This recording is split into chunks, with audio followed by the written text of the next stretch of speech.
Well, hello, how are you today? And what a grand day I had yesterday with Denise and Carl going to Doi Tang. I love going there. It's always, you know, it's different every time because the weather's different and the clouds are different and the amount of rain and the amount of green or brown or whatever is different. But what is never different is a good reception when you go there. Everybody loves it. Now then, I've lots of things to do today. There is my little mulberries, but in the bottom there, I know what those shaped leaves are. There are a couple of papaya seedlings, and I just quickly go over to look how these seedlings are doing. Ah, they're doing champion. Look at those. They're all coming on well. So once they, you know, 3 or 4 weeks, and I'll get them planted out into the garden. This is an avocado that May's planted. That will be the second one we've got in the garden. It took the first one probably about 8 years to fruit, but we're not in a rush. Now then, you know when I planted those nasturtiums and they didn't grow in this pot here? Well, I planted these Thai seeds and these Thai seeds came up within a few days. And speaking of nasturtiums, Carl and Denise kindly bought me 3 packets of nasturtium seeds all the way from Australia and a lovely bottle of red wine for May, which was kind and fantastic. Right, I'm going to put some food out for the birds, and then what am I going to do today? Well, as normal, today I've got a gazillion things to do. I've got to go and collect my car because that's ready at the body shop, which I'm pleased about, and I must sow some tomatoes because the aquaponics, the tomato vines are done. They're ready for ripping out, and I'm going to plant the whole lot with new vines. So that is a task for today, as well as I've been getting on with Otto's toy chest. It's slow going because I'm painting Toy Story and Otto on the top, and that's not really painting, it's more like sign writing. I'm doing my best, I'm plodding on, getting through it. And speaking of Otto, look who's coming up the drive. His mum was writing his name A-U-T-O, and I said, no darling, that's Otto, not Otto. Automatic. Hello mate, good morning. Good morning. Good morning, beautiful boy. Good morning. Say hello, camera. Hello. Say hello. What do you want? Ma, yeah. He's talking. Ma. Ma is dog in Thai. Ma. Ma. Oi. Oi. Oi. He's a chunky little rascal, isn't he? I knew his dad's a big lad. His dad's over 6 foot and a bonny big lad. Your Auntie May's going to shout at you, having you take your shoes off. Take your shoes off. Yeah, monkey. You want some chocolate, mate? Automatic. He's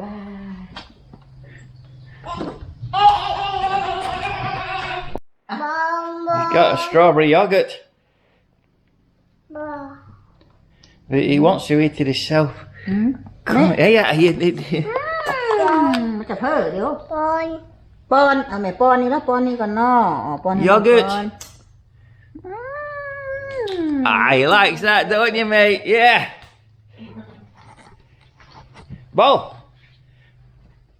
Bowl.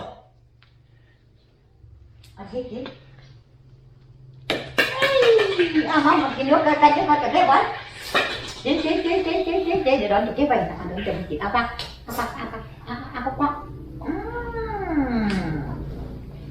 Hello. You dancing, lad? Hey? You dancing? Dancing. Yeah. He's a big lad. He's a grand lad. You know, they do say it keeps you young having babies around, and it's true. I don't have any grandchildren of my own, and because both my children, who are now in their late 40s, decided or elected not to have children, which is very much the way of modern society. Many youngsters not having kids. It's a matter for them, isn't it? But it is an absolute pleasure having him here, and it's also a pleasure spoiling him, because that's what grandparents do. They ruin kids. This is the body of the toy chest. I've cut the top off and I've got the lid up in my studio, and I'm currently painting the lid. So there you go. Now some compost. That's the project. Right, got some compost in here, and I made this little bit of plywood with a little handle on for just this job. Right, I sliced these tomatoes about 1/4 inch thick and put them on the compost.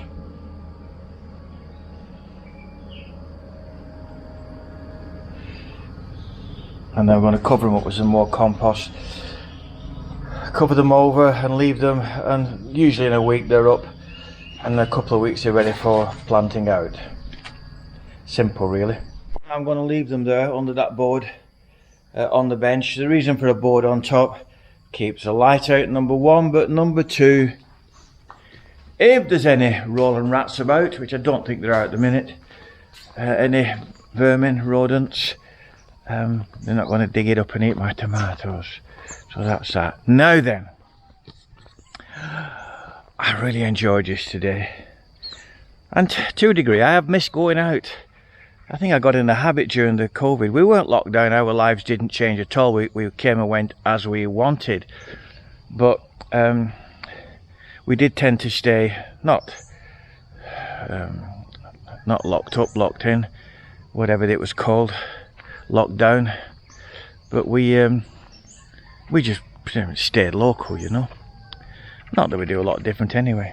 Anyway, I've kept threatening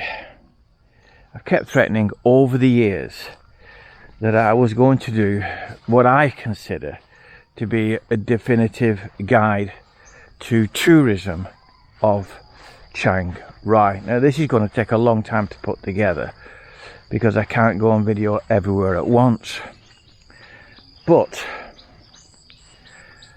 there are places I don't like that I'm going to cover, and I'm going to tell you why I don't like them. But that's my opinion, that's me. That doesn't mean to say that somebody else won't like them, you know. So Doi Patang yesterday was one of my all-time favourites. The two biggest tourist attractions here in the Chiang Rai region are the Puchi Pha, which is on the same ridge line of mountains where we went yesterday, but about 30 kilometres away. There's Puchi Pha, Puchi Dao and Doi Patang. Now I've been to Doi Patang many times, it's a favourite, but I've never been to Puchi Dao, so we'll do that. Puchi Pha, I'll dig out one of my old videos, I don't fancy climbing that one again.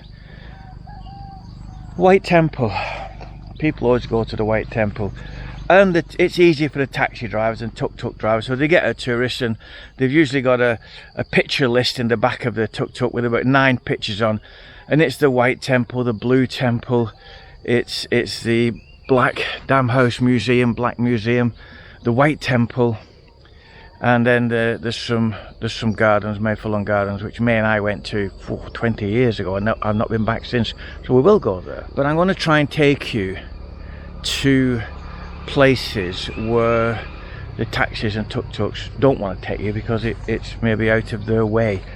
You know, they can make more money doing a quick short journey than going for a full day type of thing, which is typical Thai thinking, because you know if you're going to hire a taxi for a full day, you're going to be paying for a full day. It's not rocket science, is it? But I suppose if they charge you anywhere between 800 baht and 1,000 baht for a full day of touring you around, they might think that they can get a lot more money doing a lot of short journeys. I don't know, and I don't. I'm going to make an effort to do that.